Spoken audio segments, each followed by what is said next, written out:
గుంటూరు కారం నుండి మూడో సాంగ్ వచ్చిన 'కుర్చీ మడతపెట్టే' సాంగ్ అయితే నిజంగానే రికార్డ్స్ అన్నిటిని కూడా మడత పెడుతున్నది. ఇంకా సాంగ్ విషయానికొస్తే ఎంత చెప్పినా తక్కువని చెప్పుకోవాలి.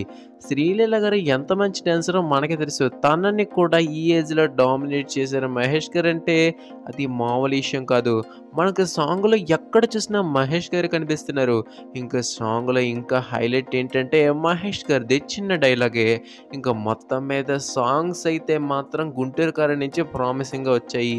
ఇంకా రికార్డ్స్ విషయానికొస్తే 'గుంటూరు కారం' మనకి టాలీవుడ్‌లో రిలీజ్ అయిన అన్ని సాంగ్స్‌లోకి ఫాస్టెస్ట్ 100Kని థర్డ్ ప్లేస్ అయితే సొంతం చేసుకుంది. ఇంకా సెకండ్ ప్లేస్‌లోని 'లాలా భీమ్లా' ఉండగా ఫస్ట్ ప్లేస్‌లో మనకి 'కళావతి' సాంగ్ అయితే ఉంది. ఆ విధంగా టాప్ 3లో టాప్ 2 సాంగ్స్ మహేష్ గారివైతే అయ్యాయి. ఇక 'గుంటూరు కారం' నుండి ఫోర్త్ సింగిల్ కూడా ఉందనైతే నడుస్తూ ఉంది.